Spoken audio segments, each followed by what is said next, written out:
ಬಾಯಲ್ಲಿ ಉಳಿತಿತ್ತು ಮಾತು ಸಂಸಾರ ಕಟ್ಟದವ ಮಾತು ಸಂಸಾರ ಕೆಡಿಸ್ತವ ಮಾತು ಎಂಬುದು ಜ್ಯೋತಿರ್ಲಿಂಗ ಕಲ್ಲಿನ ಲಿಂಗ ಅಲ್ಲ ಬೆಳಕಿನ ಲಿಂಗ. ಮಾತು ಸಂಪತ್ತು, ಸದ್ಭಾವ ಸಂಪತ್ತು, ತಂದೆ ತಾಯಿಗಳ ಸಂಪತ್ತು, ಮಣ್ಣ ಸಂಪತ್ತು, ನೀರು ಸಂಪತ್ತು. ಈ ವಿಶ್ವ ಏನಿದೆ ತೋರುವ ಅನಂತ ವಿಶ್ವವೇ ಸಂಪತ್ತು ಅಂತ ತಿಳ್ಕೊಂಡು ಬಿಟ್ಟರೆ ನಮ್ಮನ್ನು ಬಡತನನೇ ಬರುದಿಲ್ಲ, ನಾವು ಬಡವರಾಗಿ ಉಳಿಯುವುದಿಲ್ಲ ಜಗತ್ತಿನಲ್ಲಿ. ಅದಕ್ಕ ಐಶ್ವರ್ಯ ಮೂಲ ಲಿಂಗಾರ್ಚನೆ ಎಂಬುದು ಇದು ದೇವರದು ಅಂತ ಪ್ರೀತಿಸ, ಇದು ನಂದು ಅಂತ ಪ್ರೀತಿಸುವುದು, ದೇವರದು ಅಂತ ಪ್ರೀತಿಸುವುದು.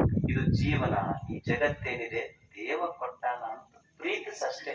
ಈಗ ನೀವೊಂದು ಮದುವೆ ಬಂದು ಮಾವ ಒಂದು ಉಂಗುರ ಹಾಕಿರ್ತಾನೆ, ಏನ್ ಎಲ್ಲರಿಗೂ ಹೊರಗೆ ಹಾಕೊಂಡಿವ್ ಹಾಕೊಬಟ್ಟು ತೋರಿಸ್ತು ವಿರಾಮವನ್ನು ಮಾಡ್ತಿರ್ತಾನೆ ನಮಸ್ಕಾರ ಮಾಡುವಾಗ ಹೇಳುವಾಗ. ನನ್ನ ಕರೆದಿಲ್ಲ, ಅವ್ರು ಯಾರು ಕರೆದಿಲ್ಲ ಆದ್ರು ಅಂದ್ರೆ ಒಬ್ಬ ಮಾವ ಸುಮ್ಮನೆ ಒಂದು ಉಂಗುರ ಕೊಟ್ಟಿದ್ದಕ್ಕೆ ಮಾವಿಗೆ ಅಷ್ಟು ಸಲ ನೆನಪಿಸ್ತೀವಿ. ಮಾವ ಒಂದು ಉಂಗುರ ಕೊಟ್ಟಿದ್ದಕ್ಕೆ ಇಷ್ಟು ನೆನಪಿಸ್ತೀವಿ. ಮಹಾದೇವ ಒಂದು ಬದುಕ ಕೊಟ್ಟಾನ, ಈ ಜಗತ್ತು ಕೊಟ್ಟಾನ, ಅವನನ್ನು ಎಷ್ಟು ನೆನಪಿಸ್ತೀವಿ. ಈ ಸುಂದರವಾದ ಜೀವನ ಜಗತ್ತು ಇದು ಸಂಪತ್ತಿದು ಅಷ್ಟೇ ಅಂತ ತಿಳ್ಕೊಂಡ ಬದುಕು. ಮೋಕ್ಷ ಮೂಲ ಘಟ ಸಂತೃಪ್ತಿ ಎಂಬ ಮೋಕ್ಷ ಅಂದ್ರ ನಾವೇನ್ ತಿಳ್ಕೊಂಡಿವಿ ಎಲ್ಲ ಮುಗಿದ ಮೇಲೆ ಎಲ್ಲೋ ಆಗದಂತ ತಿಳ್ಕೊಂಡಿವಿ. ಮೋಕ್ಷ ಇದರ ಅರ್ಥ ದುಃಖವಿಲ್ಲದ ಸ್ಥಿತಿ ಅಷ್ಟೇ. ದುಃಖ ಇರ್ಲಾರ್ದಂಗೆ ಆನಂದವೇ ಮೋಕ್ಷ.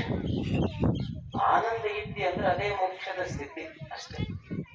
ಅದಕ್ಕೆ ದುಃಖ ಯಾಕಾದ್ರು ಅಂದ್ರೆ ಬಯಸ್ತೀವಲ್ಲ, ಅದಕ್ಕೂ ದುಃಖ. ಏನೋ ಬಯಸ್ತೀವಲ್ಲ ದುಃಖ ಆಗ್ತೈತಿ. ದುಃಖ ಯಾಕಾಗ ಮನುಷ್ಯಾಗಂದ್ರೆ ಏನೋ ಬಯಸ್ತೀವಲ್ಲ,